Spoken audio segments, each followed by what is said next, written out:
Dr. Reid, welcome to the podcast. So here's a few additional list of disorders, dysfunctions, brain disorders, as well as chronic diseases that you say are tied to glutamate and MSG consumption, which we're going to break down in a second. You have addiction, Alzheimer's disease, anxiety, attention deficit disorder, autism, and you have a personal testimony about your daughter who was diagnosed with autism at the age of 4. She's 17 today, and she is thriving. We're going to talk about her in this episode. Cancer, depression, diabetes, multiple sclerosis, Parkinson's disease, schizophrenia, seizures, and so many more neurological conditions. So let's start at the basics. What is glutamate? What it's tied to MSG? And why is there now, in our modern day and age, an abundance of it in our diets, especially in the Western world and in America? So what is glutamate? Let's start with that. It's an amino acid, which is the building block of proteins. And like I said, it's critical for our functioning in a number of ways, but it needs to be regulated. So level is important. How is it related to some of the diseases that you just rattled off? I mean, neurologically, because it functions as a neurotransmitter, again, it's activating 40% of our nervous system, there needs to be a balance between activation of the nerves and inhibition. And we call that excitatory inhibitory balance. And when that is not in balance, you get more excitation than inhibition when it comes to a glutamate GABA balance or imbalance that can contribute to symptoms associated with anxiety. You mentioned ADHD, autism. I mean, autism, excitatory inhibitory balance. I just came from an autism conference speaking there. It's kept getting repeated throughout these talks. Excitatory inhibitory balance is critical for helping with resolving a lot of symptoms that people are experiencing with autism or ADHD and anxiety. And so there's an imbalance if you're getting a bunch of the glutamate from the food supply. So where is glutamate coming into the food supply? What's really not well understood with the public is that the amino acid is being created with the processing. And so my background in protein chemistry allowed me to kind of dive in deep to dissect, what is going on here. So we call it MSG in the food supply because it just has a monosodium attached to the glutamate, monosodium glutamate.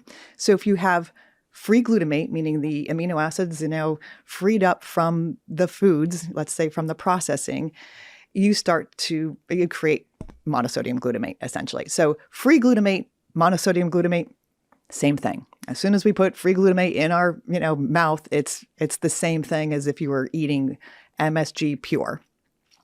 So where is it coming into the food supply is the processing of proteins.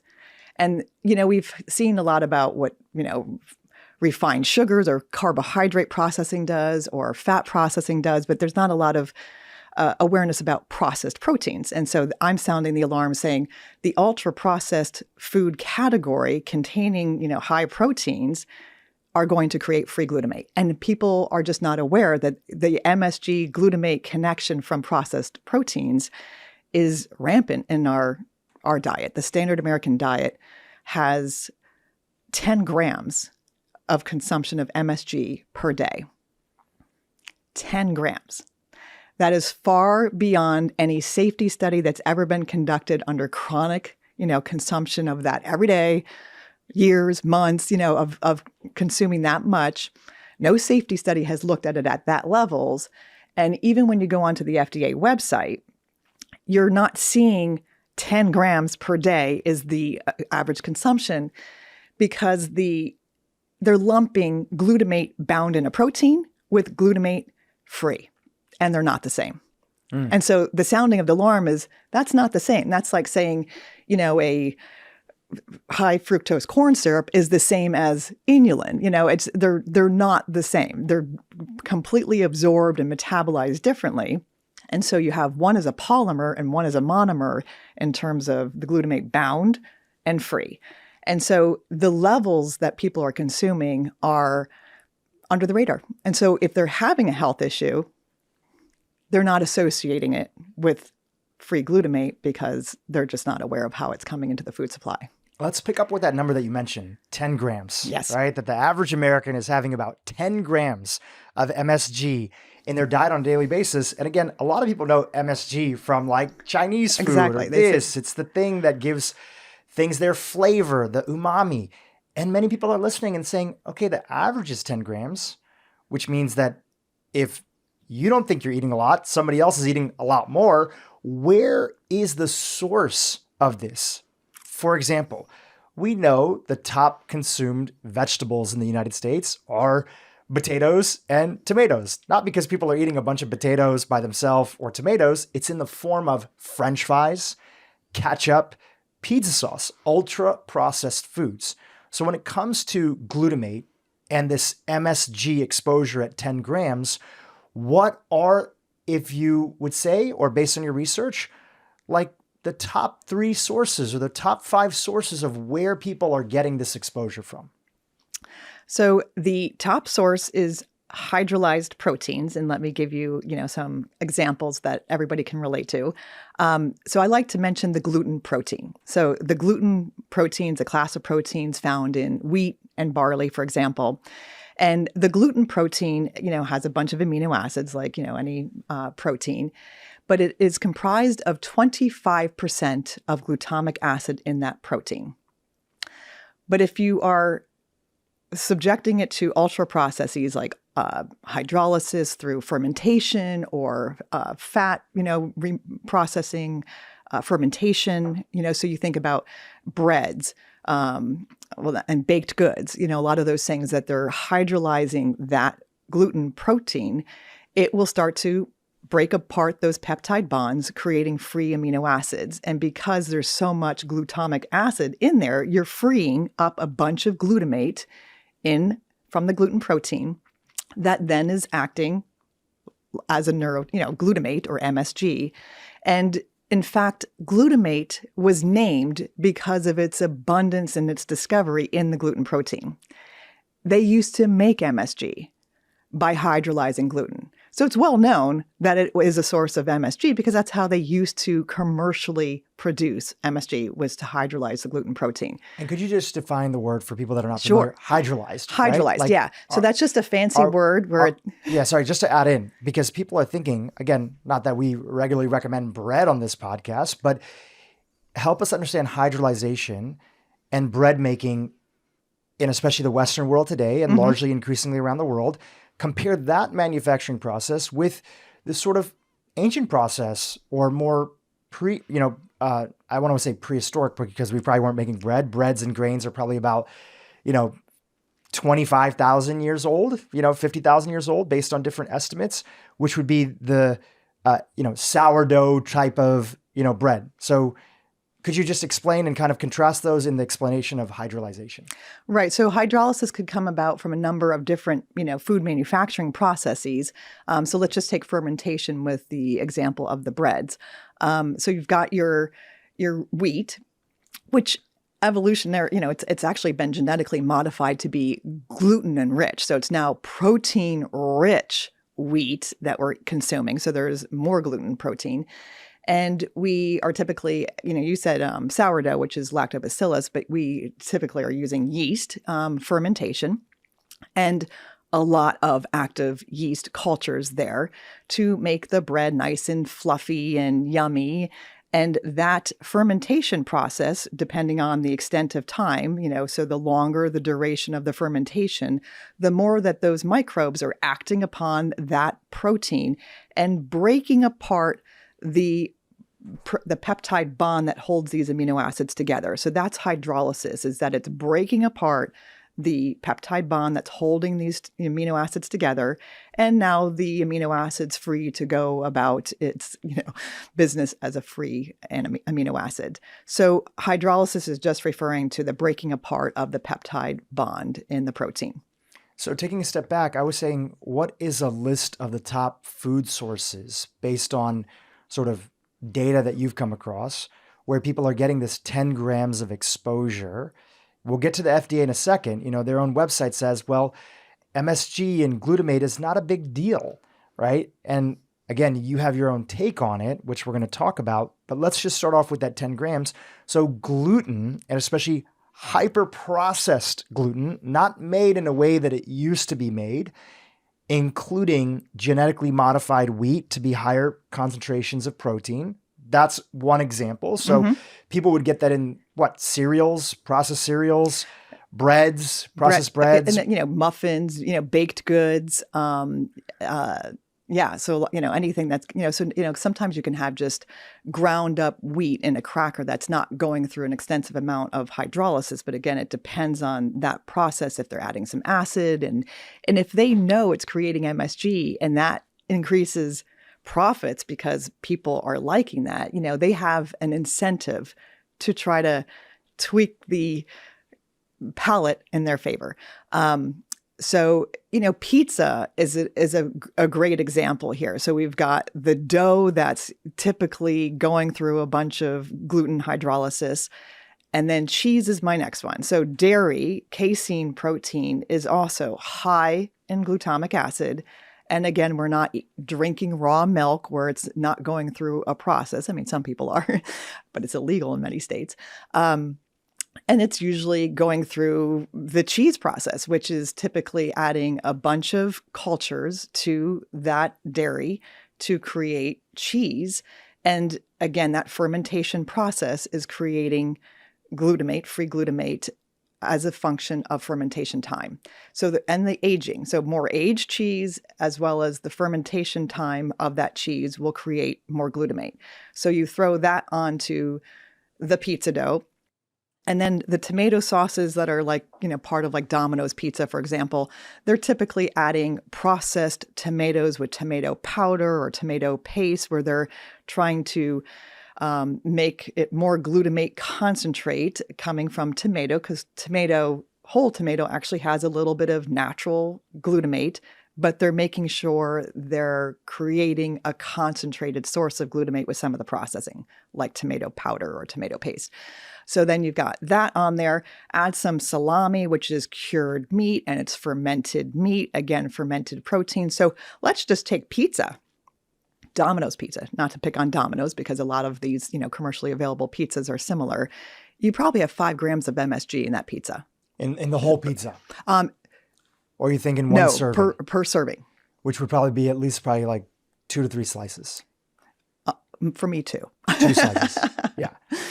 For a male, it might be all right, more. So exactly, right. So right? then you're dealing with body weight and such. So just in those 2 to 3 slices or 2 slices, you're saying there's 5 grams of MSG that would be in there.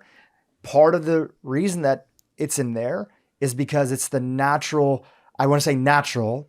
It's in quotes. I'm not saying natural in a good way, right? But it's a byproduct of the ultra processing method. There's a big difference between homemade pizza. Exactly. And there's a big difference between that and ultra processed pizza. So just so everybody's listening on here, because we're not trying to fear monger. No. You're not saying that people can't have, if they enjoy bread, or cheese, but there's a big difference to how these products and foods were made originally and how they're being made as a byproduct of our industrialized, ultra-processed food system. Is that correct? Exactly. And, I like your quotes of naturally occurring, right? So, naturally occurring would be no processing. That's truly naturally occurring. Right. And then when you're subjecting it to all these manufacturing processes, I would say we're venturing into it's not so natural anymore. And that's the alarm I'm trying to, or the awareness, and not necessarily an alarm, because I think each individual's low tolerance for glutamate is just that. It's very personalized. What health issues are you dealing with? But at some level, it's not healthy for anybody. And I think we're reaching those levels with the ultra-processed foods that we're typically consuming in the standard American diet. So you were going through a list, right? You talked about gluten. Gluten. As being one of the big ones. Casein, and obviously that's connected to dairy products. One clarification that's there, which is that you mentioned, the longer the fermentation process, and even with bread, you mentioned the fermentation process. We've had a lot of people come on this podcast, and even listeners have heard, people like Dr. Will Bolshevitz, have talked about the benefit of fermented food. What's the difference between fermented food like kimchi or homemade sauerkraut or certain fermented pickles or vegetables and the fermentation process that you're talking about? Yeah, and I like, that, that's why I put a whole chapter in the book about microbiome, because I'm fascinated and love the whole microbiome element with respect to glutamate, but also, what is beneficial for these microbes in terms of synergistic with our health versus not working for our health. So when you take, like, for example, breads, it's fermented, but it's baked. You're not getting any probiotics there. It's dead, so you're not getting any actual live probiotics, unlike, the kimchi or the sauerkraut, where you're getting live microbial activity. And then let's just take something that's got live cultures. Let's take yogurt. So yogurt, you're actually getting cultures, and there is a benefit to the bifidobacterium, especially for younger human beings, that's very important for immune development and such. You are releasing glutamate as a function of fermentation time, even with yogurt. So, that becomes like a balance. Is the glutamate outweighing the benefits of the actual live probiotic there? With cheese, it's required to be pasteurized. So a lot of people will say, well, now there's raw cheeses. Yeah, well, that's raw milk being fermented, aged at a certain amount of time, but it requires to go through a pasteurization process for FDA safety requirements. So you're killing all those live microbes. There's not live microbes in the cheese, so you're not getting a probiotic benefit with the cheeses. It's all dead microbial waste products. One of them being glutamate. So now let's take sauerkraut, which I love that idea.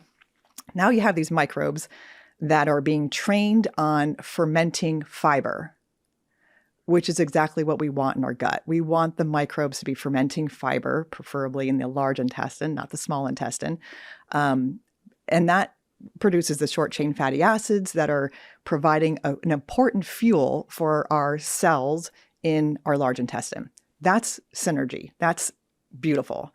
But we're talking about the fermentation process being used on the proteins, on glutamate-rich proteins, that's creating more glutamate without any live probiotic source there.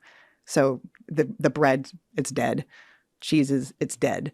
So there is no probiotic benefit there. Does that make sense? Yeah, that makes sense. Yeah. So let's continue down the list. Again, you mentioned gluten. You mentioned dairy, specifically casein, and that ultra processing of dairy. There may be some better ways to have dairy. And again, you mentioned that glutamine tolerance is a spectrum. Everybody needs a certain amount of it. In fact, our body makes it, which is part of what you're talking about. Right. We'll come back to that in a minute. But we're getting an overabundance of it from our ultra processed diet. So gluten, casein, what would be the next major source of glutamate, excess glutamate, that could be linked with these things that you've mentioned? Addiction, which there's a large body of research that's there, probably one of the strongest ones you mentioned inside your book. Autism, you work with a lot of families with autism, and you're not saying that glutamate is the cause of autism, but you're saying that there is a large body of evidence and many N of one stories like your own daughter, where people notice by going on a low glutamate diet. Glutamate, sorry. Yeah. Low glutamate diet, that the symptoms of autism can be lessened. And we're going to have a whole breakdown. Autism is obviously a very controversial topic for a lot of people, but you've been studying this for a long time.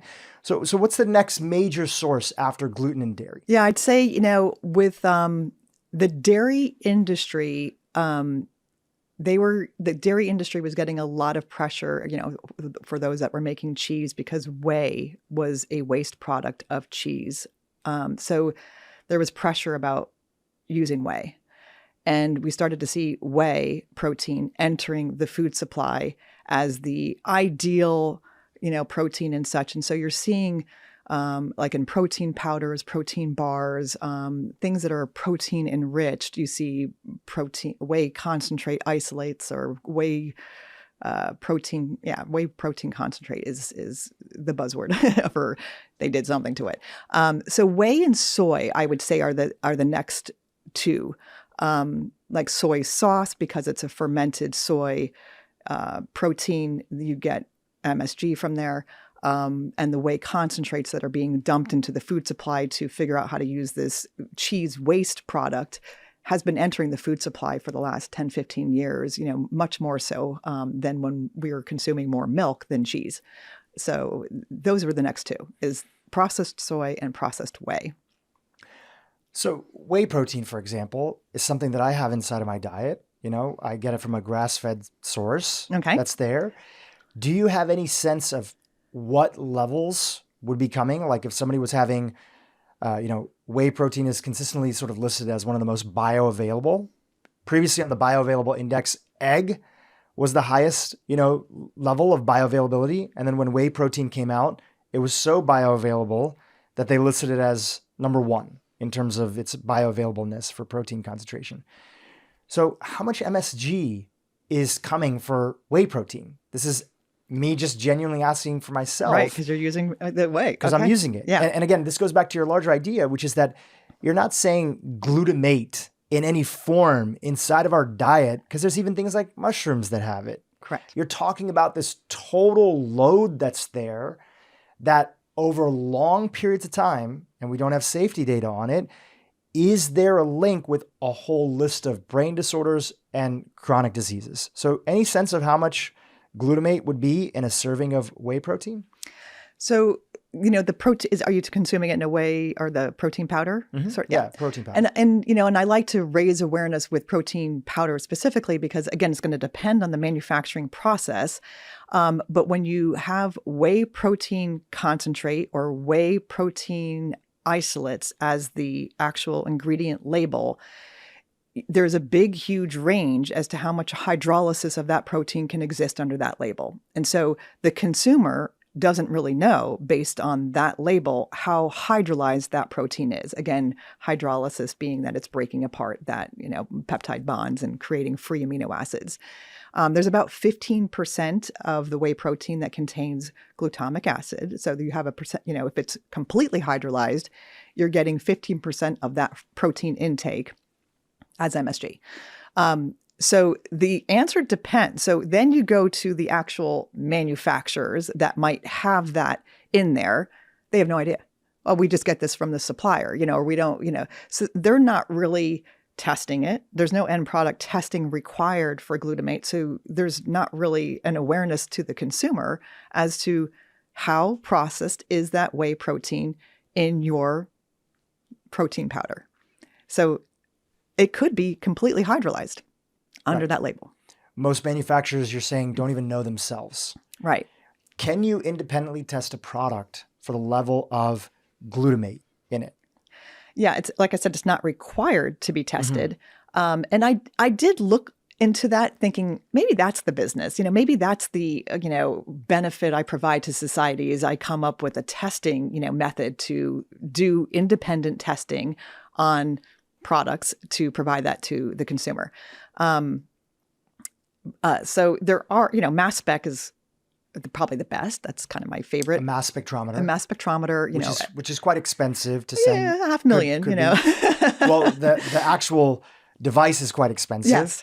But sending it in, even because it's a little bit more time consuming than some other tests, there are independent labs that you can send things to. True. I wanted my own laboratory, but yeah. Yeah.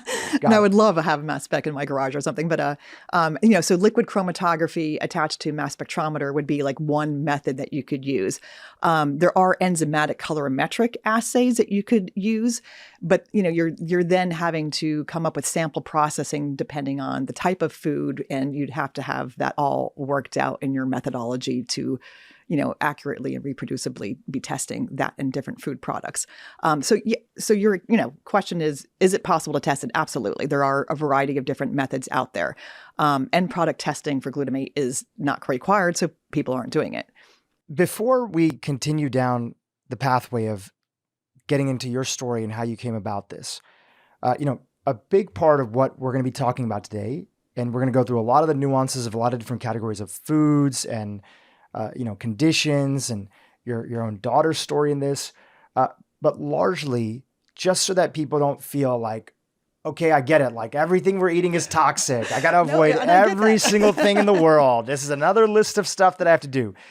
What you're largely talking about, again, and you correct me if I'm misportraying this, is that our modern ultra-processed diet, ultra-processed, that becomes 70 to 80% of people's calories based on study and data, right? Yes. We're seeing, especially amongst young kids, at least 70% of their diet, even prior to the pandemic, is coming from calories coming from ultra processed foods, which is different than minimally processed foods. And probably a lot of our MSG exposure is from that ultra processing. At those levels, we're getting this glutamate exposure, this MSG exposure that is a giant experiment. And if you want to immediately protect your family today, besides getting awareness through books like yourself, is jumping to the conclusion is go towards a more whole foods diet. Exactly. Right? For the vast majority of people, a minimally processed whole foods diet, that doesn't mean that occasionally you can't have things. That doesn't mean that occasionally you can't have that bread roll or that. But genuinely, when we're talking about occasionally, we're talking about that it's not a large concentration of your calories. So that's for most people. Correct. That's going to be it. Would you say so? Absolutely. Absolutely. And then there's a second group. The second group is there are people that are truly suffering. They either are in pre-diagnosis, that they're very clearly on their way to Alzheimer's, maybe even some addictive disorders, and even amongst young people that they're exhibiting, even if they haven't been diagnosed yet, with some autism spectrum type behaviors. And if you're in this second category and you found yourself in this category now, many years ago when your daughter was 4, that you might need to be paying attention to this topic at a deeper level than most people, because either you or your family member or your child could be becoming worse off because of their hidden MSG exposure. Is that accurate? Yes. Yes. And, what would be the people that would be needing to pay attention more would be if you're in a chronic inflammatory state. The glutamate is very much related to our internal stress response, where we are producing glutamate when we need it, where we need it, how much we need it, to signal a variety of different functions. But when we're inflamed, we're producing glutamate as part of that stress response at more elevated levels. So you see a correlation between the extent of inflammation within the body and the level of glutamate produced in that area of inflammation. So if it's a specific inflamed area, like you've got arthritis in the knee, you're going to find elevated circulating glutamate in there to help signal that stress response. So anybody suffering from a chronic inflammatory condition are going to find themselves potentially sensitive to glutamate coming in from the foods, because it might exacerbate their internal inflammatory condition. Let's talk about your personal story. Tell us about your daughter and her diagnosis. Okay. Yeah. And before this came, you have your moments in your journey, right? And this was one of my moments where my youngest daughter, was diagnosed with autism. And, as a mom, I'm like, it's not in the manual. There's a lot of things missing in the parenting manual. Okay. And this was one of them. How do you parent a child who is not thriving, barely surviving in terms of development? She was tantruming, around age 3 for hours. And I called it the yes-no loop, where she had such a state of indecision with, just everyday life decisions. I want the water on, I want the water off. But every time she would loop, she would go through more and more uncalm. So it was almost like this stressful event going on in her brain that she couldn't decide with everyday sort of life functions. And so, as a mother, I'm like, okay, this is not sustainable. I didn't know how to parent that. I mean, hours of tantruming. So you try to do whatever you can to help your child. So the evaluation process for autism can be quite lengthy, so you're going through trying to get an appointment with a psychologist or the school, depending on the age of the child. There's waiting lists, depending on what city you might live in. I mean, some people are waiting up to 6 months to even get into a psychologist for the evaluation. And I didn't feel like I wanted to necessarily wait through all that process. And so I'm like, what can I do that's within my power? And that's when I was reading, Mark Hyman's, books, and just looking at a variety of different things of what's in my power is what she's eating. And at that time, she was eating a completely processed diet. Her diet was white. I mean, it was like bagels and cream cheese for breakfast, macaroni and cheese. If I put broccoli on that child's plate, she literally would get up, jump, and just slam her knees down and throw a fit about this green broccoli being on her plate. So I wasn't getting a lot of vegetables in her. And a lot of times most parents are like, okay, that's not a battle worth fighting, And then like pizza, those were like the things that the child wanted. She craved it, lots of dairy and milk and such. And so I decided to start taking matters into my own hands and like, okay, this child's not getting nutrients. And so what can I do to start adding nutrients? Thus the smoothie was born in our household, so I'm like, okay, I'm putting in things and I'm calling it ice cream. I'm trying to make it, palatable for her. And I'm doing, a song and dance to try to get this child to be, consuming my newfound ice cream there. And so it's like, did that, at all change the needle with where she was at developmentally or even inflammatory wise? A little bit, but like, not much. And so I just started to investigate more. And a lot of parents who have children on the spectrum, try a variety of different diets, and gluten casein free is a common one.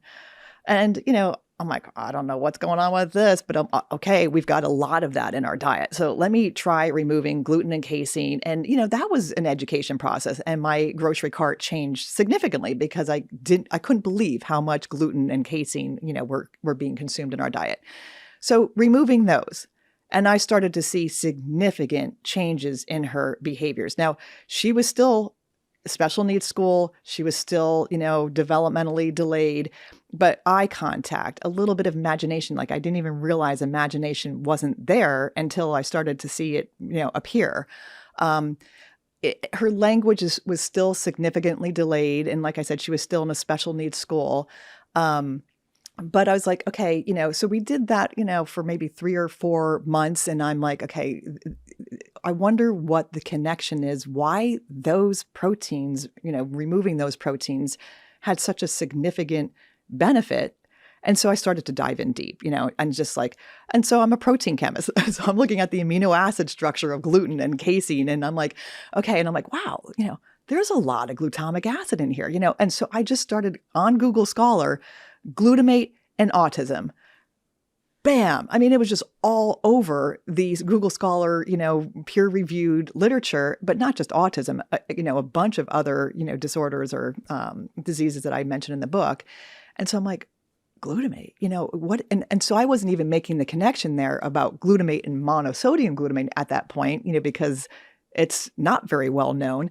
And so I started to look into food patents, Google, food patents, and looking at the processing of a variety of different proteins. And I'm like, I wonder if the connection is glutamate. So I decided I'm going to try the experiment and go hardcore and remove as much free glutamate or MSG in the food supply. Like you said, going towards all whole foods as much as I possibly could. I had to convince my husband at the time to give me, 1 month, because he's like, this has nothing to do with diet. Let's get back on track with, other therapies. And so it became like this negotiation where I had 1 month to see if this was the right path, right? No disrespect to your husband, but can I ask, what is his background, education, or training? He's also a scientist. Okay. And yeah, so he's, more, cell culture, I'm the protein chemist. He was, more in, cell culture and the business element of, in biotechnology. And so, that was the deal, though. I had 1 month. And so because I only had 1 month, I went through my kitchen. I'm like yanking out condiments, any pre-made sauces, anything that I'm like reading ingredients. I'm like, nope, don't know what that is. Beet powder, I don't know what the heck that is. Why not just be adding beets? Like anything that I could think of how to replace it with the whole food, I replaced it. If I didn't understand the ingredient label and the processing, I either looked it up, and if I didn't know, I just got rid of the food. So I had a big, huge bunch of bags, donated it to Second Harvest or my nanny if it was already open, if she wanted it. And like, okay, here we go. And I decided to also do the dietary approach with my daughter so that she felt included and she didn't feel like she was being isolated. And within the first week, I noticed huge changes, like that yes/no loop that I was just referring to. Which by the way, I think that maybe we can ask you for the video. You put it in your TED Talk. Correct. And so maybe we can play that video now for those that are watching on YouTube, and we'll have the audio for those individuals. I want a good top with a breaky spit. No, move that. It's okay. It's on Bookie's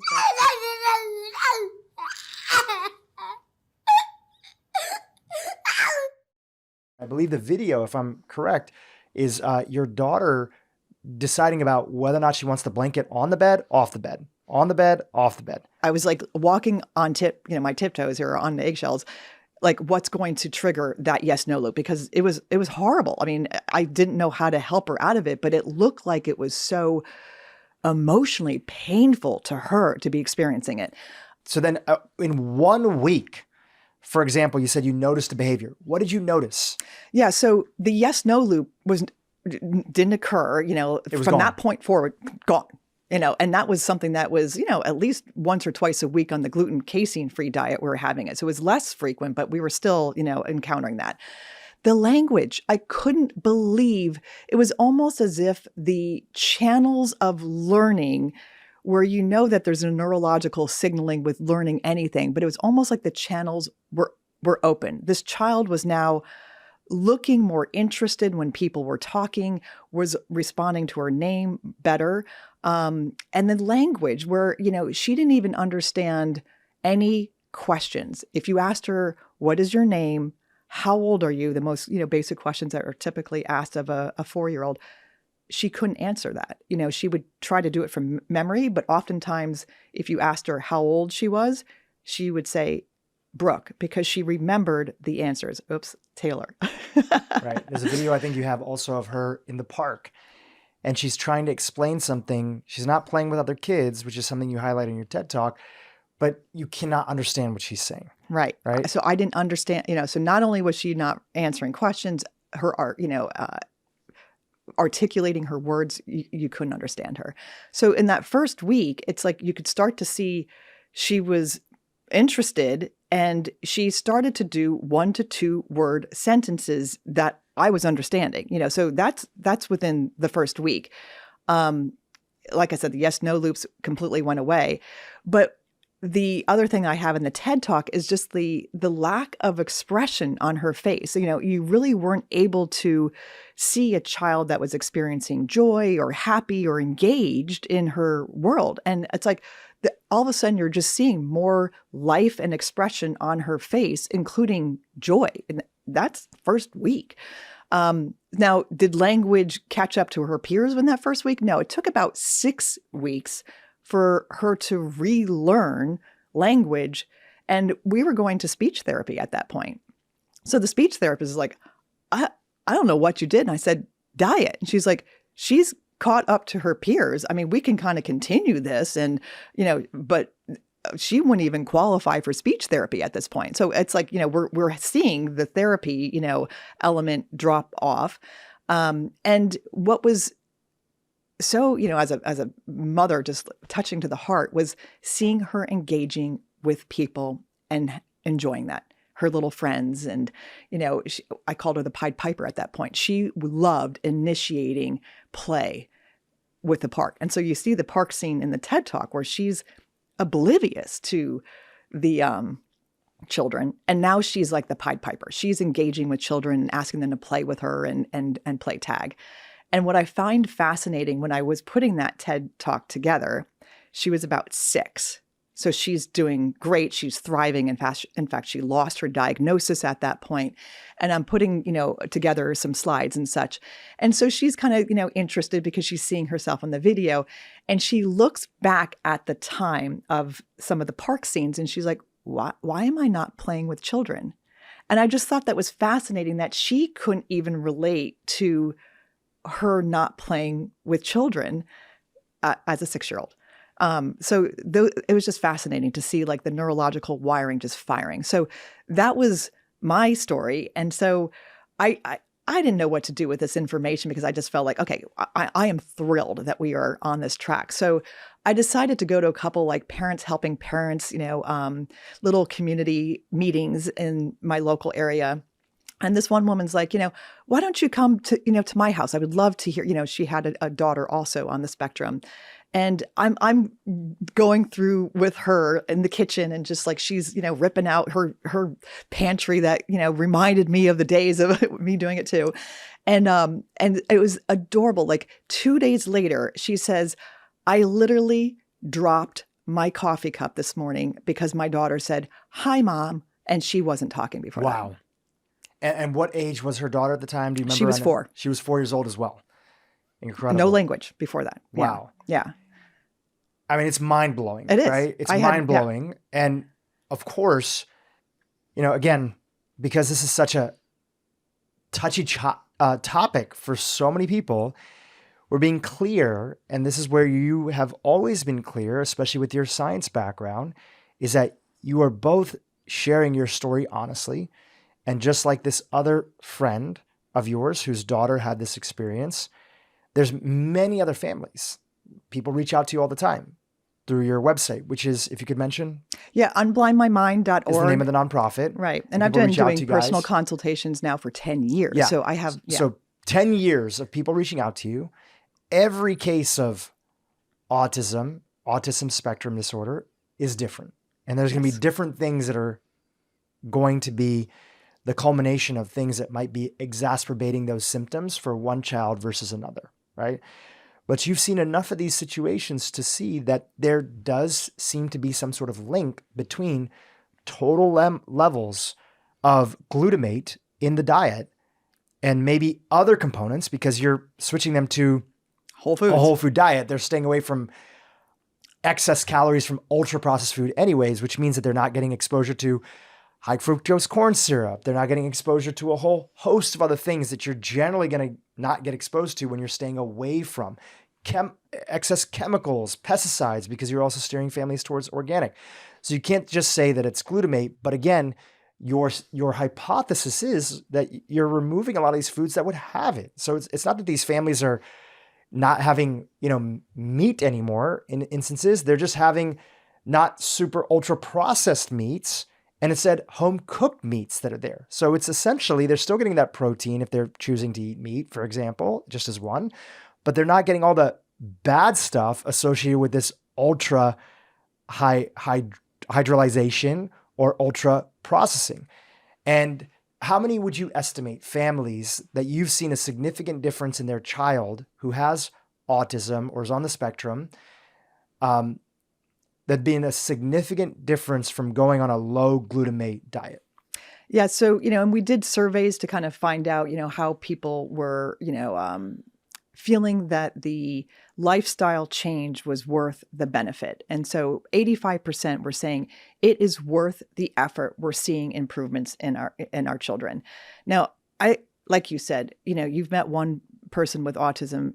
You've met one person with autism. I mean, it's manifesting itself very differently in terms of what potentially could have tipped their excitatory, inhibitory nervous system in the imbalance and what they might be most sensitive to.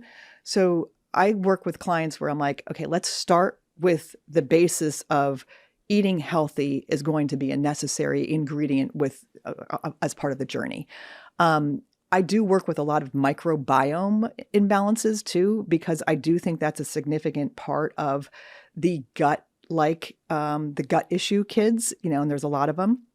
And so there's nuances there. And then as a scientist, I do like to look at the more complex cases that might be autoimmune, where there's an antibody that's attacking a certain brain receptor. And so depending on the complexity, you're going to find varying responses. So, I was fortunate that food alone was enough to get my child off the spectrum in terms of the diagnosis. So she lost her diagnosis when she was reevaluated in first grade. And the person who was, it was what, a pediatrician at the time that was seeing her that basically reevaluated her, or who was it that saw her again and said, okay, she's not on the spectrum? Yeah. So the pediatricians at this time, and there's a lot of pediatricians that now specialize, like the functional medicine that might specialize in this. The general practitioner kind of pediatrician at that time did not do diagnosis. They referred you to the psychologist. And so only a psychologist was allowed to evaluate and diagnose. So initially, we had to hire a private psychologist because she was outside the school boundary. She wasn't in school yet. And so we didn't want to wait. It was going to be an 8-month wait if we waited for the county to take over for the evaluation. So the first one was a psychologist, a private one. Who gave her the initial diagnosis? Who gave her the initial diagnosis. And so then she, was qualifying for services and qualified for what's called an IEP, or individual education plan. And so she was in the school system.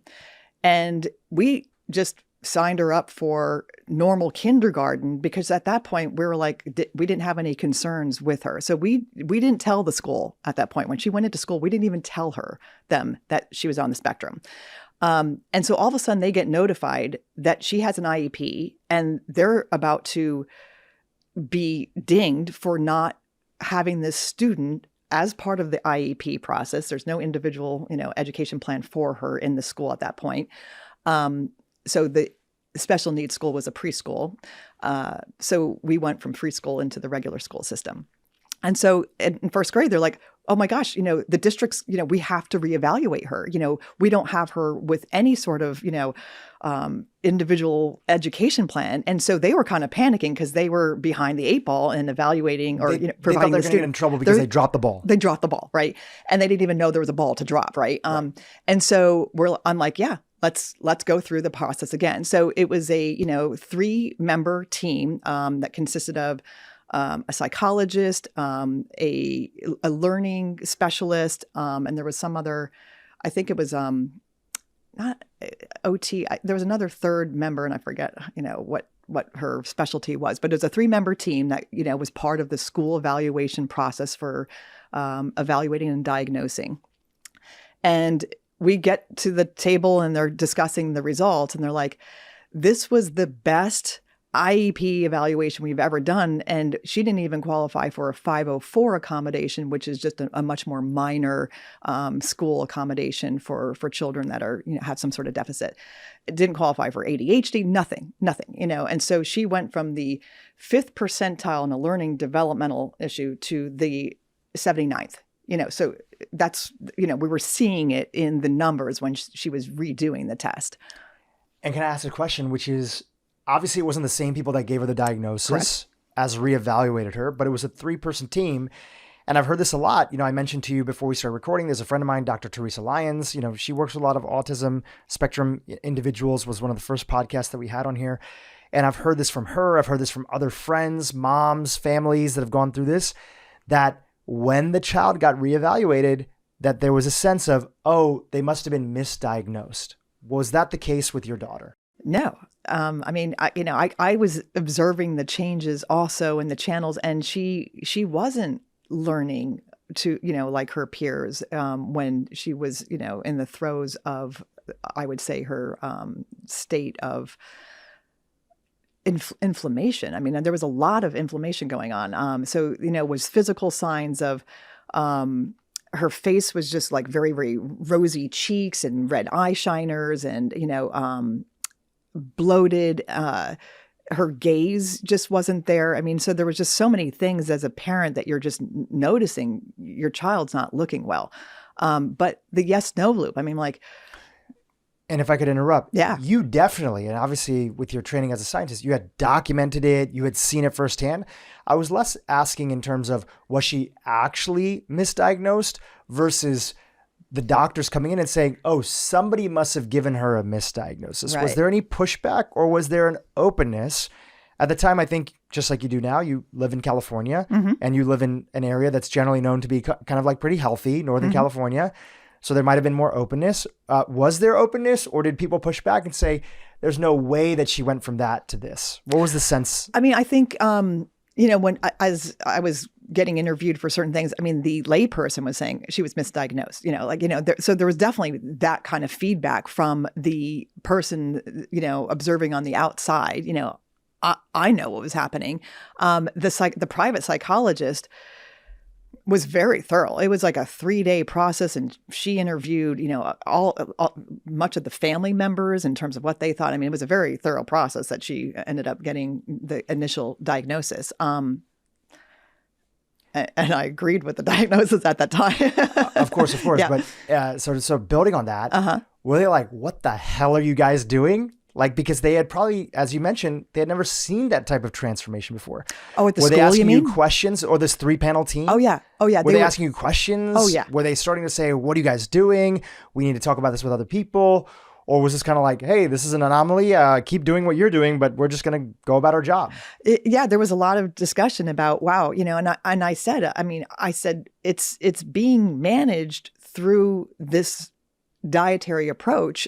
I suspect if we completely went back to the standard American diet, we would be having a different discussion. And so, I mean, all they're doing is like, okay, we just went through the evaluation. We don't see any 504 or IEP, we don't see any diagnosis at all. And they're like, well, that's fantastic and fabulous, but they're not ready to take on the dietary thing for, anybody that they're diagnosing in the school, because they're educators. That wasn't their, were they willing to share that piece of information with other parents? Yes, but, it wasn't something like they're shouting from the rooftops. I'm shouting from the rooftops. Let's bring up the FDA website, Tessa, if we could. The FDA has this whole section called Questions and Answers on MSG. And largely, can you describe what the purpose of this Q&A is on the website, and generally what the FDA's position on MSG and glutamate is? They're labeling it as generally regarded as safe. So it's in the GRAS category for a food additive. And what I find misleading about this website is they're making it seem like the naturally occurring glutamate that we were just talking about in the ultra processed category is somehow different than MSG that's made from corn fermentation. That's how they make commercial MSG now. And so getting back to that fermentation process, corn fermentation is what is used now to commercially manufacture the 3.5 million metric tons of commercial MSG. The other million metric tons is coming from hydrolyzed proteins. So they're calling it naturally occurring if you hydrolyze, for example, the gluten that we were talking about, and comparing that to what might be found in mushrooms. And mushrooms do have naturally, what I would really truly call naturally occurring True glutamate. naturally occurring, created by nature. Occurring. So I'm making the distinction that what they're calling truly, what they're calling naturally occurring is not naturally occurring. It's in the ultra processed category. So you go down here, so they're saying, while intake of added MSG is estimates at around 0.55 grams per day. And they're not distinguishing the 13 grams of glutamate each day. They're not distinguishing that 13 grams between processed, free glutamate, or bound glutamate. And that's why that's misleading. They're not making the distinction. So just to recap for our audience, they're saying that MSG is estimated to be around 0.55 grams a day. And what you're saying is this 13 grams that people are having of glutamate is essentially acting like MSG in the body. Well, that depends on their diet. In the ultra processed. Yeah. So right? if you're eating the standard American diet, the majority of that glutamate is free glutamate. and you're adding that onto the 0.55 grams of MSG that's actually labeled as MSG. So most of the MSG that's in the food supply is not labeled. And that's kind of where I was raising awareness here, is like, it's not labeled. And so if somebody is actually truly trying to avoid it, you're going to find maybe 1% of the time it's labeled as MSG. The other times it's hydrolyzed whey protein, hydrolyzed, this, or, it's in the gluten or in the casein stuff. So what's misleading is that 13 grams is not distinguishing between something like whole protein, like walnuts, versus hydrolyzed gluten. They're not making the distinction. And so that's where I find this very misleading, is that we're talking about 10 grams of MSG per day, and they're saying, oh, it's about 0.55 grams, and you're getting some of this, 13 grams of glutamate in your food. It's misleading. Besides ultra-processed foods being the main source, again, for kids and adults, and we didn't even get into the topic of flavors, which is a big source of sort of hidden MSGs, even some concerns around natural flavors that you have. Mm-hmm. Is there anything that we can do? Are there any lifestyle behaviors, all the things that could be good for other aspects of our body, improving our sleep quality, working out on a regular basis? And maybe even before getting into that, the question being, why does it seem that some people are more impacted by higher levels of glutamate exposure and MSG exposure, and some people are not as impacted, or it seems to be that they're not as impacted by, the equal amount of glutamate exposure? Any thoughts about that?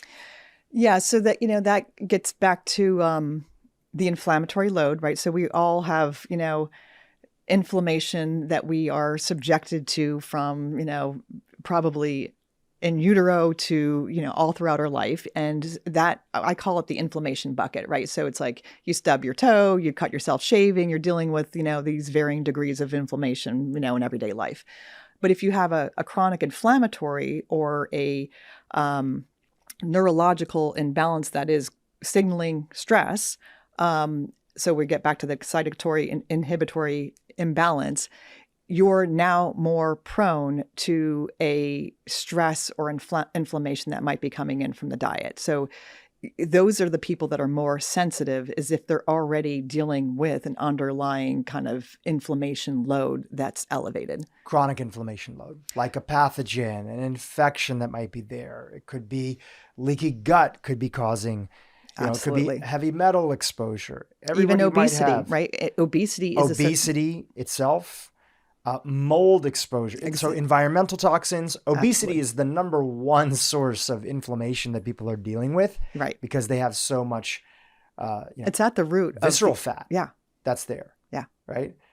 So what you're saying is that, okay, there might be some people that can handle a more processed diet, which would expose them to more glutamate and MSG, but those individuals might have a lower, or probably have a lower, inflammatory load. And it could be that they're doing a lot of other things right. They're working out on a regular basis, right? Because even though there's a short-term inflammatory impact on the body, long-term working out is good for reducing our inflammation load, because it also helps us, improve our body composition, lower visceral fat, increase muscle mass. Lean muscle mass supports our metabolic health and helps us make use of all the free-flowing glucose inside of our body that's there. They might be sleeping better. Yeah. And right? The one, because I just gave a talk at an autism conference yesterday. And another one that a lot of people have control over right now, every minute, every day, is our thoughts. And so meditation, where you're focusing and practicing on more positive thoughts, because fearful thoughts will release glutamate from our brain as part of the stress signal. And so you think about like obsessive compulsive disorder and things like that are also on the rise, particularly since the pandemic and anxiety, and how much our thoughts can create that fear stress response in our body. And glutamate release is part of that stress response. And so you can see then how a load of glutamate coming in from the food could potentially exacerbate that addiction to negative thoughts. It's neurologically wired as part of our survival response through these glutamate receptor maps. If we're constantly focusing on the negative, and we become thinking like the tiger's chasing us constantly, that will create such a stress response. So I say to people, thinking better thoughts does amazing things with calming the stress response related to glutamate release in our body. One of my favorite quotes is from Dr. Andrew Huberman, who's been on this podcast twice. And he says, the best way to quiet the mind is often through the body. And what a lot of people have seen, if meditation doesn't work for them, is even things like breath work. Yeah. That can improve HRV. I love heart rate variability. Heart rate variability, which is naturally going to lead to, an improved HRV is going to be linked to a quieter mind and your body not kind of constantly being in a stress response state. It could be, again, for some people, that's going to be exercise. It's going to be walking, something simple as walking. Yeah. And I consider those meditative if you are finding, your mind calming, right? The idea of meditation is to find that calm, and so, yeah, I think nature walks or grounding or, I think, when I work with the children, I'm like, children under 10, a meditation-like activity is something that absorbs them so much that they're not thinking about their future fear. So it could be that they're building Legos or they're finger painting or they're out, making mud pies or whatever. So those are meditative-like activities, and because you don't typically get a 10-year-old willing to participate in the breathing or doing the Om. What countries have the lowest rate of, going back to your story, what countries have the lowest rate of autism? That discussion actually came up in the autism conference yesterday because different countries have different ways of going about diagnosis. There's also a different cultural stigma, potentially attached to it. Certainly in China, when there was only one child laws, it was not really something that parents would want to say that their only one child was on the spectrum, So I think there was just a completely different approach across these countries in terms of how the diagnosis. So it's really kind of hard to compare like the apples to oranges. So I don't know that, data. I don't look into it because it is hard to say how are they going about their diagnosis when, and looking at all those variables. So somebody was mentioning about how Cuba has an extremely low rate, and people are like, well, how do we know what the evaluation process is and such like that? So yeah, that's a tough question to answer. It's tough to measure. Yeah. Have there been families that you worked with, because initially it might have been a child that had an autism spectrum diagnosis, and whether it was a parent or another child who didn't have a diagnosis, saw an improvement in some other aspect of their health? Oh, I can yes. imagine that can happen sometimes. Oh, yeah. In fact, I say this is the family plan. So when I'm talking about like the dietary element there, I'm like, this general first step is good for everybody. Everybody should be eating this way. I mean, the health improvements I noticed were just, tremendous. I didn't consider myself ill. I was just doing it to support my daughter. So for myself, low-grade headaches disappeared. Pollen allergies, which we always associate with IgE, went away because my inflammatory load went down so much. The pollen didn't bother me anymore. In fact, my daughter also lost her cat allergy. She was no longer sensitive to the cat because her inflammatory load went down. I shed weight, and that was not my objective, but I was just like, I shed some excess weight. My energy level, my mood. I couldn't believe. I felt like I was living the same hectic life, now having rose-colored glasses on. So a lot of parents will say, oh my gosh, my eczema, disappeared, or I lost weight, or my energy is so much better. Moods. The joke I would always have with my husband at the time would be, I could tell when he cheated on the diet because his face would just be irritable. You could just see this like irritable face. And I'm like, what'd you eat? So yeah, definitely seeing all sorts of family members, benefiting from the approach that, just all sorts of everyday things that we just associate with our normal baseline. Oh, that's normal. That's normal. And it's like, oh, there's room for improvement in our normal. So in your book, you have a whole section on this, chapter 8, the roadmap to health, the REID food lifestyle, right? That's what you talk about your protocol being, right? The plan that parents can try. And again, you notice changes in your daughter in a week, right? And you've seen many other families like that. So generally, can you describe the program and how long individuals have to be on it before they can see if this hidden source of MSG that's in our diet is one of the things that's being linked to, or maybe even the main thing, their child's symptoms or their own symptoms, because this isn't a book just about, it's not about autism. No. It's about people who are dealing with a whole host of different components. So right. Describe the program, and generally, how long do people have to be on this program to notice a difference? Yeah, so the program I call, reduced excitatory inflammatory diet, which is conveniently my last name. So that way I don't forget it. And people often ask me like, okay, do I have to go hardcore? So what I'm describing as the plan is hardcore. It's getting rid of processed foods. It's talking about macronutrient balance, because we don't want a super protein rich diet. And I get into that with the whole microbiome element. We want mostly vegetables with the animal protein flavoring it, even good, quality animal protein. And people say, well, how long? And I said, let's give it a 30-day to see what you're noticing in terms of response. So I like to categorize people in terms of, is there no response, and if there's a response, what is the degree of response? And that kind of helps guide the journey of, what additional things might be beneficial for that particular person. Now, when people say, do I have to live like this forever? Well, the more you adhere to it, the better off you're going to be with being able to combat these things that come to you, but that ends up being a very individualized lifestyle sort of choice. You're on vacation, and I often get that, when you're traveling and you're on vacation, you might find yourself falling off the wagon, and it may be a reminder like, oh gosh, I feel terrible. Like I can't wait to get back home. And that's a good reminder of, how much the food is providing, that sort of well-being.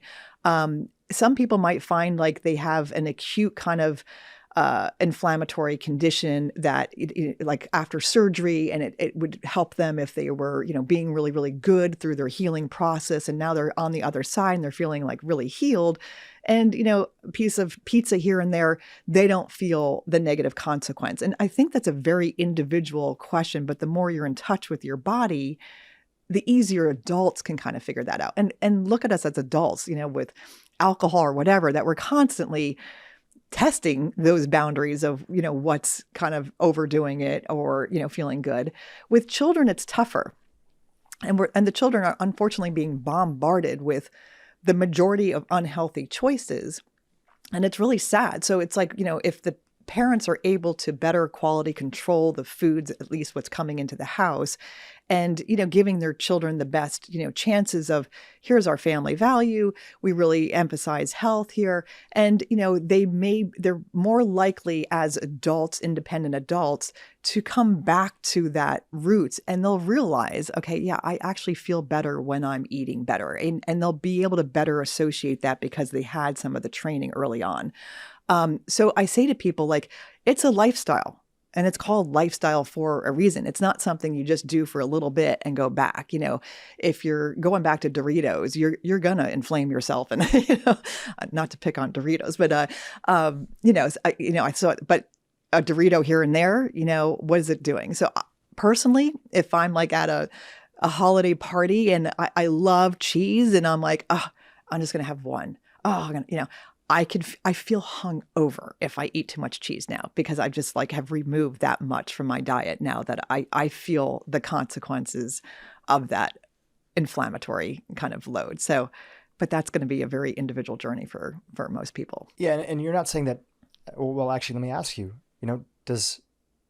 if you don't have a condition that you talk about in your book, right, do you have to do the hardcore version, or when you generally talk to individuals, right? are you recommending that everybody has to eat this diet that is only eating things that are basically essentially cooked at home? Yeah. So, I mean, individuals coming to me are typically not like, oh, I just want to improve my health. I'm doing, I'm thriving already, but I want These to are improve my families that are health. sick. These are typically families that are, have either complex diseases or, their children were diagnosed with, autism, ADHD, OCD, or seizures, and so these are people that really need to go hardcore in order to see the more drastic lowering of their inflammatory load because they are so inflamed. But like I'm a classic example, and like you were talking about other family members who are doing it, they're feeling improvements even though they weren't, they don't have a diagnosis, but they might be suffering with eczema, for example, or bloating. And so these are things that, they're seeing improvements, and the choices then become, do the benefits outweigh the challenges of sometimes eating this very clean whole food diet? Just like we make those choices every day, right? Sure. One of the areas that I would love to talk to you a little bit more about, both for, your own opinion on it, but also for these families that are looking to heal. And you kind of mentioned it earlier, which was protein, right? You're recommending that people lower even from what would be considered minimally processed, right? Like a pasture-raised chicken or grass-fed beef or whatever. The program is recommending that people lower their protein intake. Is that right? It's more about the ratios. So the protein, so this is getting a little bit more nuanced with the fermentation that we're talking about as a fermentation commercial process in foods. Well, fermentation can also occur in our gut with these microbial inhabitants that are part of us. So the microbiome. And so those microbes, if they're given sources of fuel where it's the majority of protein, they're going to ferment the protein. And by fermenting that protein, they're also creating protein fermentation byproducts, which glutamate is one of them, as well as like a number of other really toxic chemicals like hydrogen sulfide or phenols, or, you start to create these fermentation byproducts that are then toxic. And then we're having to metabolize or detoxify these microbial metabolites.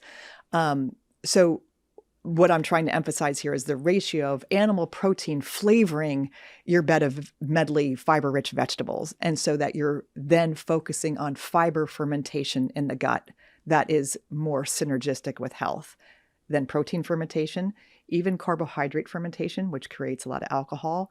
And I do have a lot of children that are drunk, autobrewery syndrome, right? Because of the microbial imbalance that's going on, and it's from fermentation of carbohydrates, and then fermentation of fats creates a lot of free radicals and inflammation also. So we want to make sure that we are giving the right fuel to these microbes, fiber fermentation.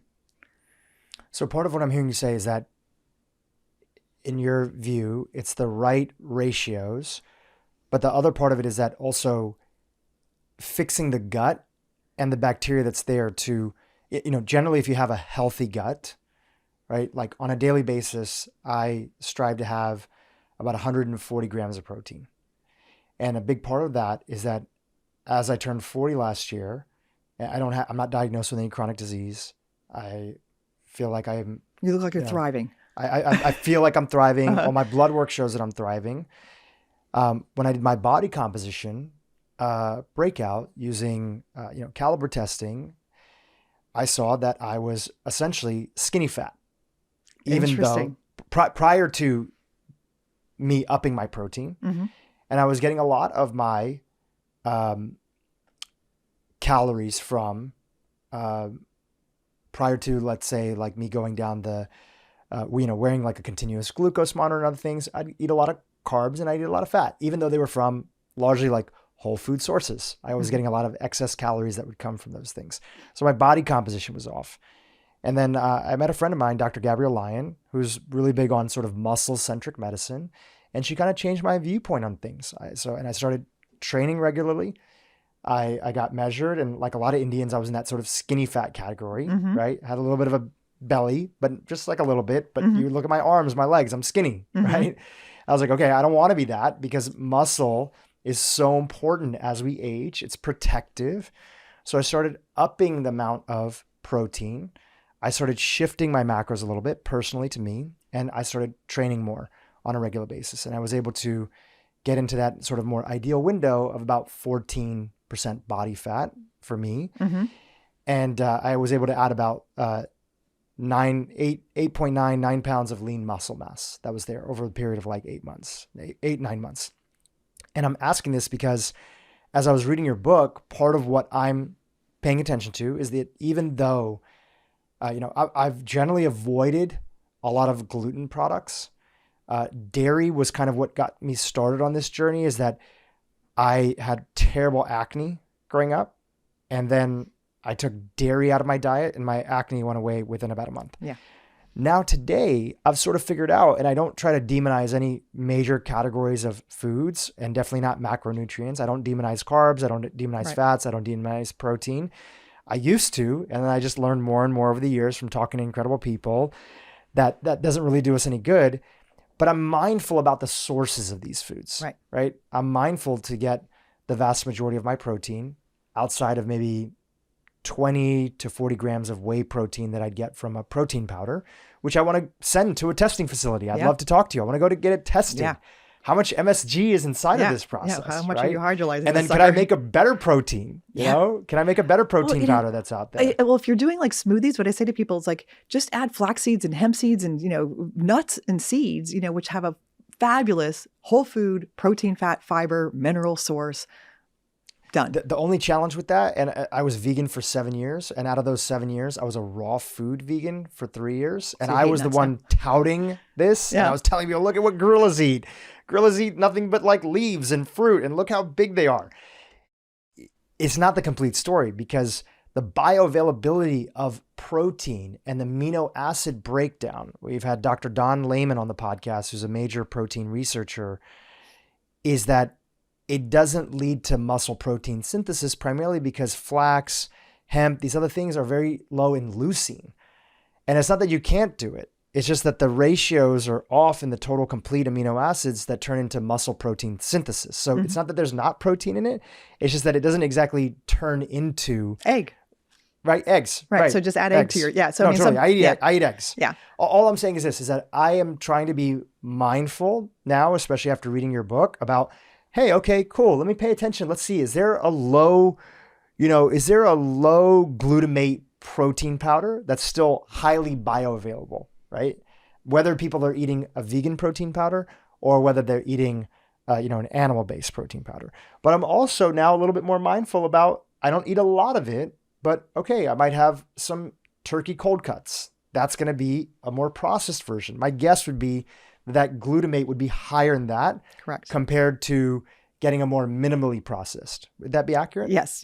And so, so the animal protein source being like, I say to people, the happiest animal that you could possibly imagine living on the farm before it hits our plate is, ideally it's fed its natural diet. It's in its natural environment. It's not being given a bunch of antibiotics, and it's not being sliced and preserved and put into a package that is going to start creating, this glutamate release because of how they processed it to get into the package. Certainly cured meats, are going to be worse than just sliced turkey in a package, but they're often adding preservatives and things like that that can start to increase glutamate. So it depends on their manufacturing and preservative process. But so it sounds so you're concerned about protein content because of your metabolic needs for your exercise load. And I get that when I'm working with like the 20 somethings, right? When the males are like, okay, I'm doing this in college and and I'm like, okay, let's figure out what gives you enough energy to complete your workouts, because you don't want to be crashing for sure. Less so energy for me. It's more just actually maintaining muscle mass. Muscle mass. Yeah. Right. And actually in my case, because I didn't grow up eating, I grew up vegetarian, processed food vegetarian. I was skinny my whole life, and just looking at a lot of the data that like Peter Attia and other individuals talk about inside of their book, muscle mass is a protective element. As we get Absolutely. older, it protects us from falls. It has a direct link with our ability to have lung capacity and VO2 max. Like strength is not just for visuals. No, it it's- actually helps us combat chronic disease. Oh, yeah. Oh, It yeah. helps us fight off obesity. And, grip strength is like correlated, largely because of its link with muscle mass. It's correlated with longevity, Mm-hmm. right? Yes. And so these are all the different reasons why I want to make sure that I believe that the stats are after the age of 40, every decade you lose, it might be a little bit more for women, but for men, it's like 8% of your total, 8 to 10% of your muscle mass every decade. And then as you get older, this is how we end up having people that are quite frail. Yeah. And that can lead to a lot of different things, hip fractures, Oh, yeah. etc., Yeah, other absolutely. stuff. So that's the main reason that's there. But I was largely saying that, is it that you're, telling people to avoid protein, or we're really talking about really the sources? And what I got from your book was, hey, be mindful. Now, if you have one of these chronic diseases or mental disorders, or you're dealing with addiction or other things, you might need to go hardcore. And that's what you outline inside of the book. Mm-hmm. Even if people are dealing with arthritis or other stuff, knock on wood, I'm not dealing with any of those things right now, but my diet is largely my diet is going to be 99% better than the average person in America, right? In terms of source, quality, and just the fact that I'm staying away from processed foods.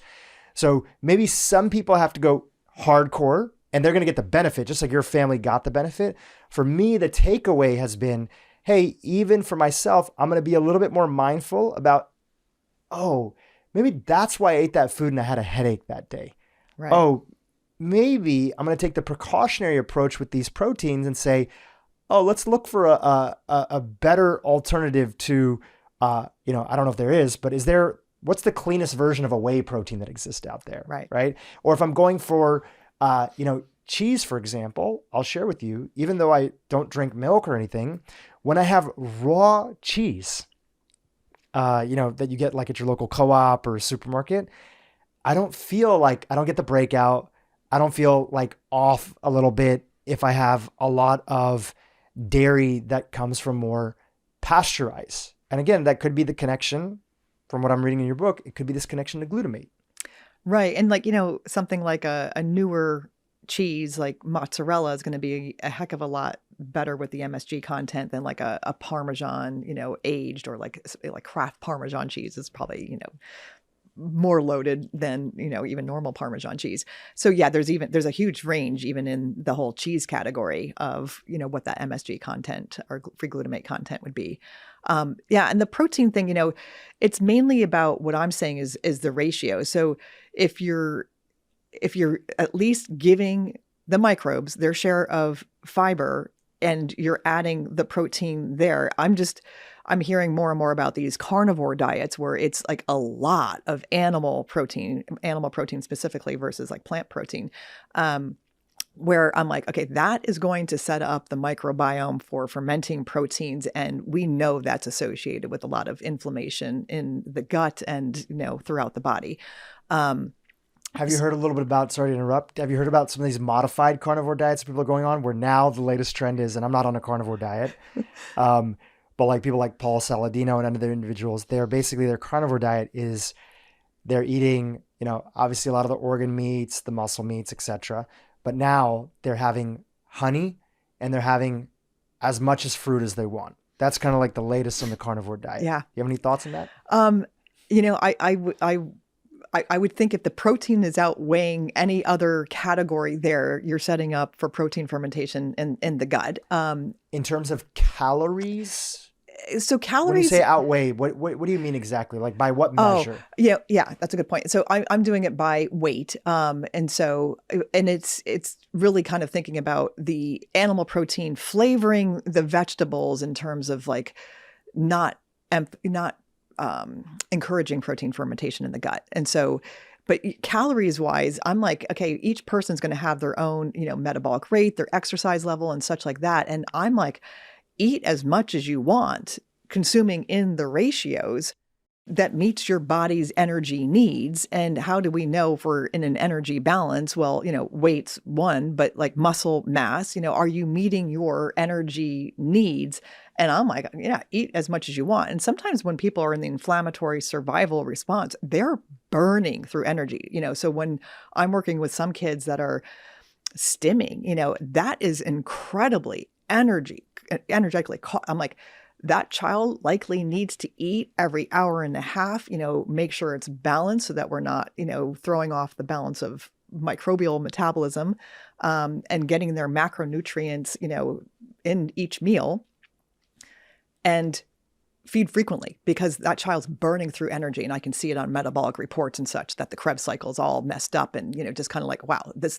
person's going through desperate pathways to meet their energy needs.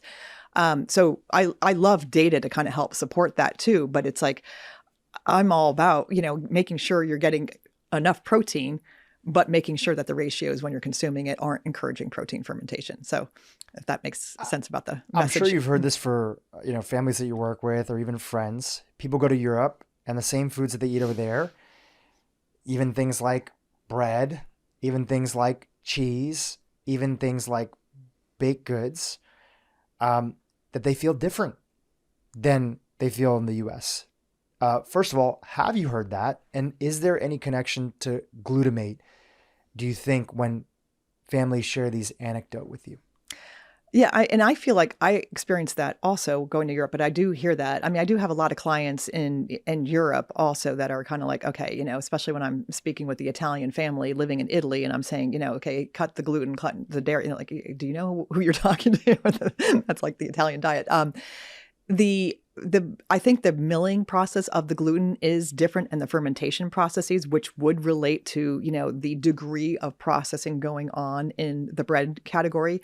The cheese, I think if you're going into these places that, have done the cheese processing for hundreds of years in some of these places, that they're not manufacturing where they're monitoring glutamate content to get the bliss point, as in some of the manufacturing processes in the US. These are, traditions that are handed down from one generation to generation. Is it still going to have MSG? Absolutely.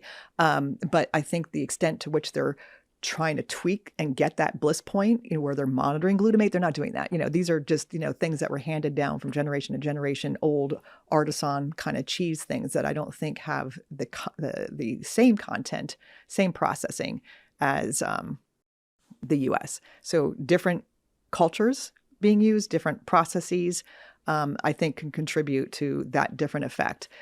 Is there still an issue? Yeah. I mean, I do think the US is leading some of the health crisis in modern countries. And hopefully we lead the way to better healthy strategies. But I think the food is the big culprit there. There's a lot more EU regulations on food than in the US. So for example, Kraft macaroni and cheese, we have our own formula in the US because the US formula is banned in EU.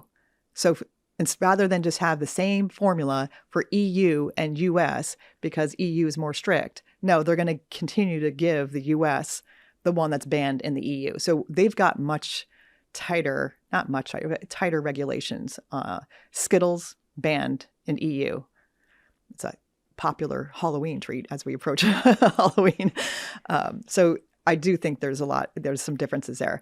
I had a client in Europe send me a grocery aisle where it's just a normal kind of like, small, cute little local grocery store. And they had a big shelf, American food. And it was like the worst offending foods that you could possibly, and it was literally labeled, American food for people, who wanted that stuff. Doritos, it was just like all that stuff.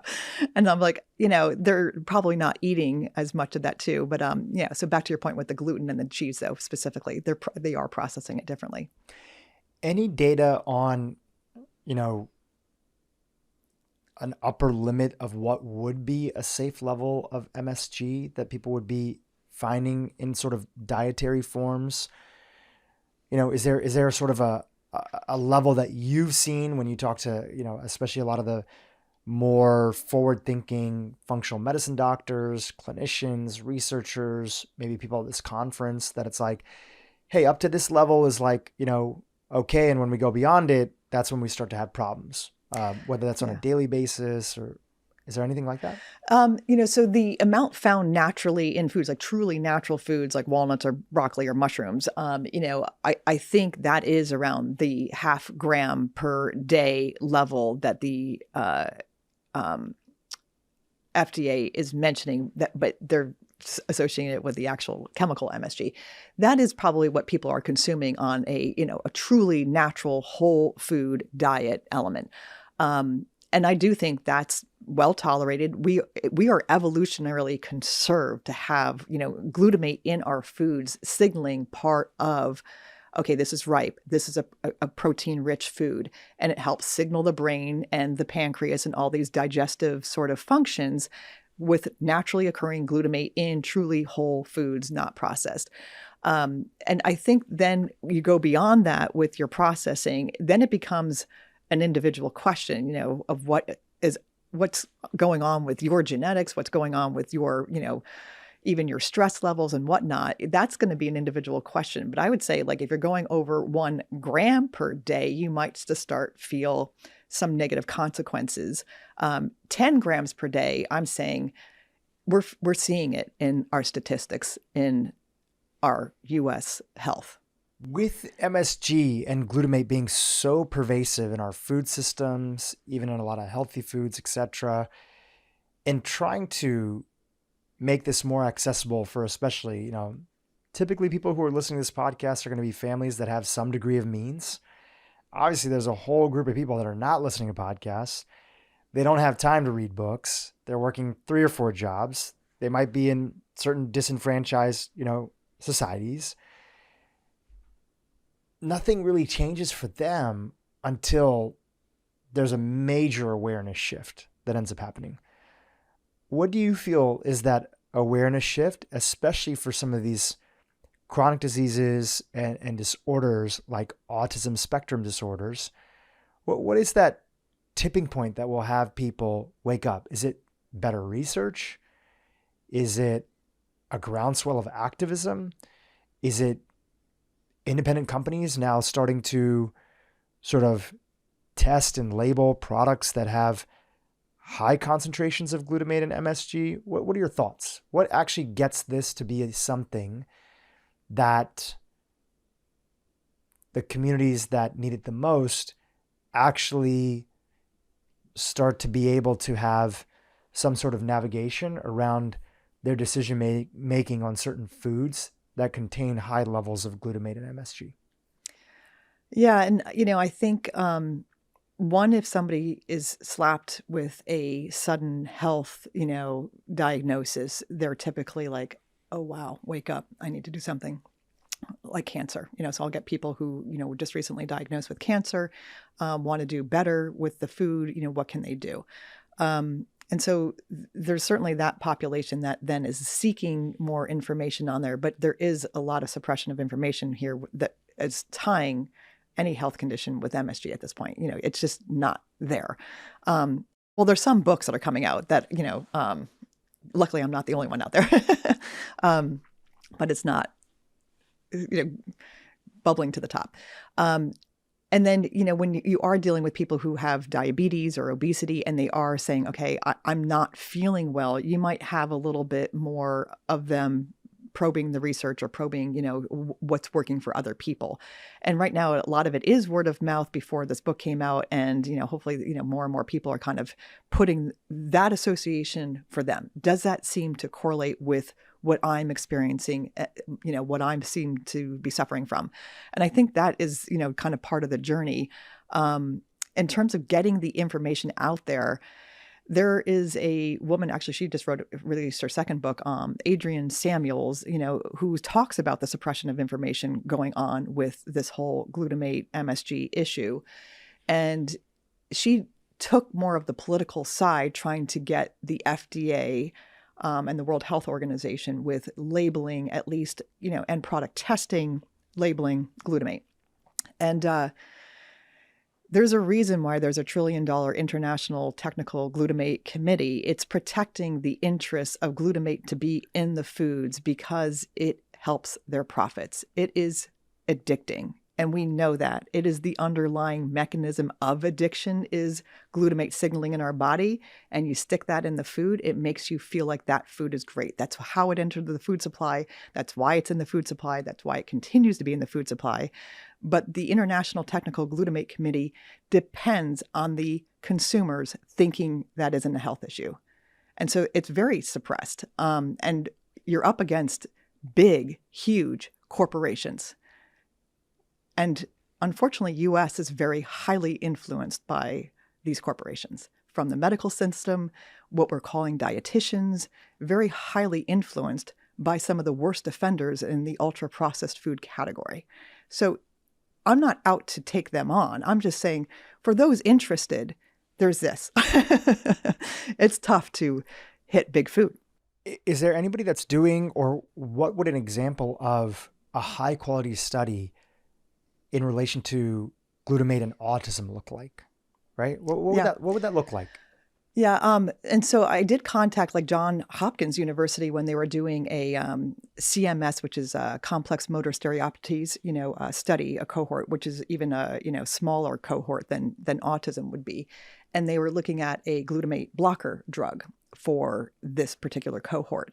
And so I was saying, would you entertain an arm in your study that looked at a low glutamate diet approach in this particular one? Because I've had a number of clients that have done great with the low glutamate diet. No, there's not a lot of funding, even with the National Institute of Health, even with the rise of mental health issues, particularly since the pandemic, there's not a lot of funding going on looking at dietary approaches with any particular illness. So we don't have a lot of funding going on there. But what would the ideal study look like? Kathleen Holton has conducted a couple of studies looking at low glutamate in like fibromyalgia. I believe she's even got one approved in the clinical protocols for autism now. So her dietary approach, though, isn't as strict as mine. I think she's allowing gluten because of the hydrolysis process is now not something that is well aware unless you're dissecting there. But at least it's, something that somebody is entertaining, a researcher there. But these studies are far fewer than what the International Technical Glutamate Committee is putting out there, saying, not only is glutamate safe, it's actually great for you. It helps with this and helps. And that's not even peer reviewed. They go to these national conferences where these lectures and studies are being presented, and then they're put into, nutrition journals and such, and they're often not peer reviewed. So an ideal study would not be industry sponsored by the glutamate industry if we're looking at, removing glutamate in a particular cohort. And I've looked into conducting these studies because I used to work for medical centers and biotechnology, and I'm very familiar with how to conduct these studies. So ideally, 50 normal population, 50 in the patient population, and doing a double crossover where you're able to, and it's hard to do blind because it's food, but having people start off with a standard American diet, switch over to such as a REID approach with both the cohorts, and monitor what that looks like with normal versus any population, and how long. Ideally 6 weeks with each one, with a 1 week in between where you're cleansing so you're not getting contamination from the Doritos over into the cleaner diet. And so, and that's not hard to do. Where we're seeing a lot of the studies are in different countries with universal healthcare. Until we are concerned about the gross domestic product, or the amount of money the U.S. is spending on healthcare and how much of that is our GDP with the poorer outcomes, we're not going to move this needle with foods very easily. As we wind down here, I'm sure the audience would want to know, how's your daughter doing? I feel like I want to write another book for the teenager. She's definitely going through no, I want to eat what I want to eat. And, and it's interesting I feel like I've conducted my own double crossover study just anecdotally, because she's now challenging that. And so that's where Which is natural for teenagers. It's very natural, right? So she's being a very typical teenager, like, Mom, you're an idiot. You know what you're talking about. I'm going to do what I'm going to do.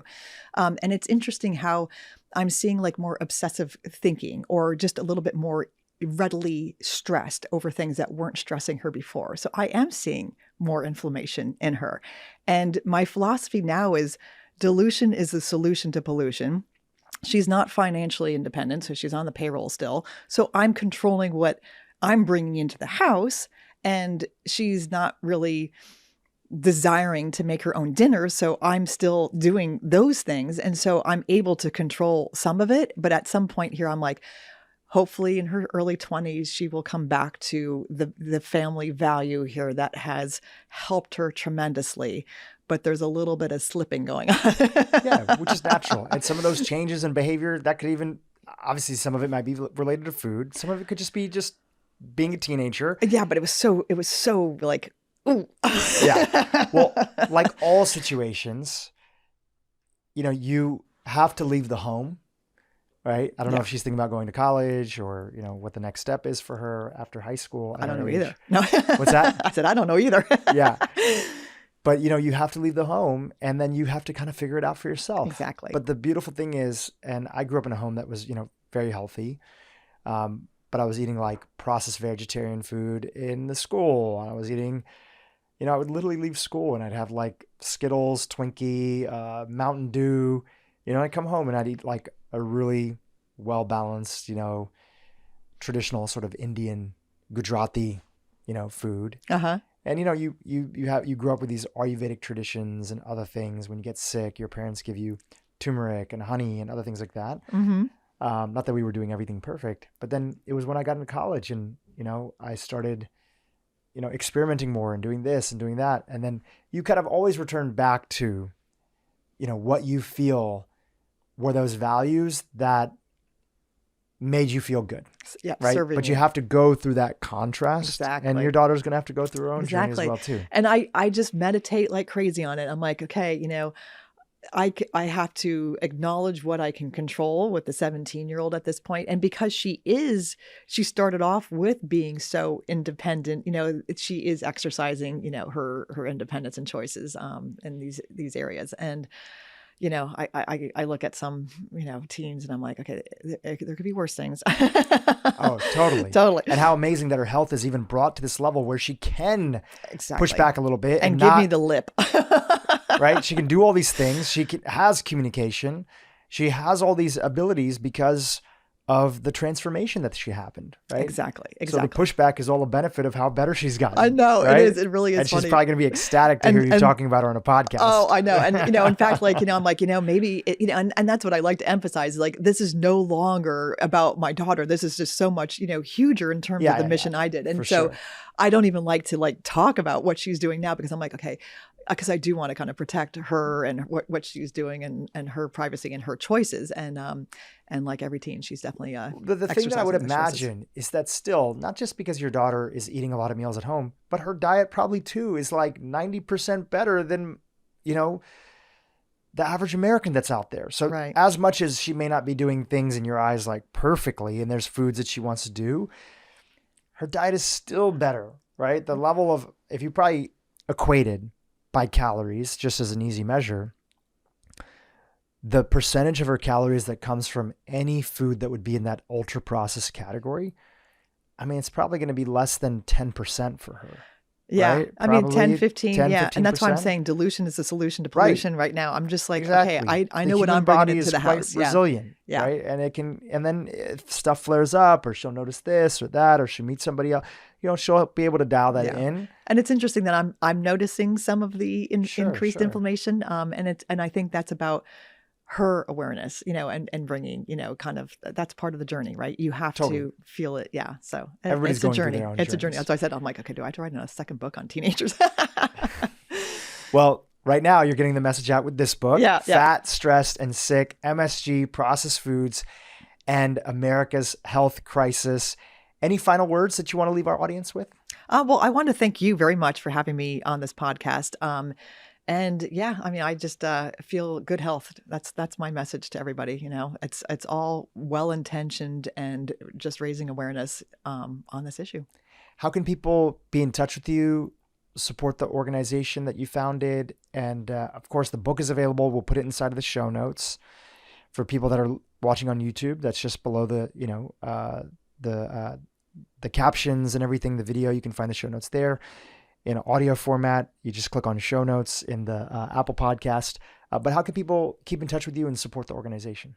Yeah, so I started an author page that does then list the organization within there and it puts the book. So KatherineReidPhD.com is the name of the author page, and then unblindmymind.org is the name of the organization. So you can actually go directly to unblindmymind.org or also see the book on KatherineReidPhD.com.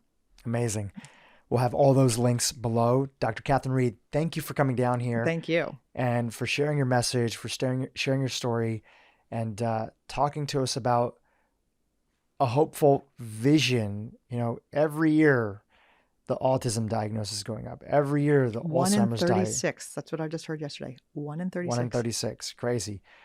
Every year addiction is going up. Every year mental health disorders are going up. And while glutamate and MSG may be one part of it, right? There's other parts of it too, but we have to collectively, here you are highlighting this area that you're very passionate about, glutamate and MSG, but it's largely that you're also highlighting the larger problem that we are. We are living in a way that's gotten so far off.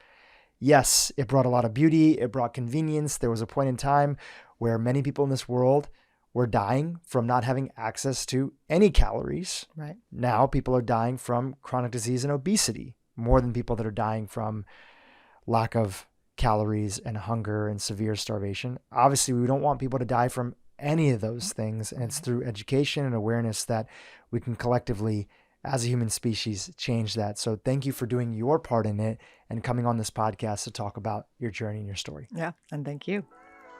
Hey, YouTube, if you enjoyed what you just saw, keep watching for more great content on how to improve your brain and your life. There's a long-held belief within the cosmetic industry that these parabens are innocuous, that the amount absorbed is so low that it doesn't matter. But clearly the study shows otherwise.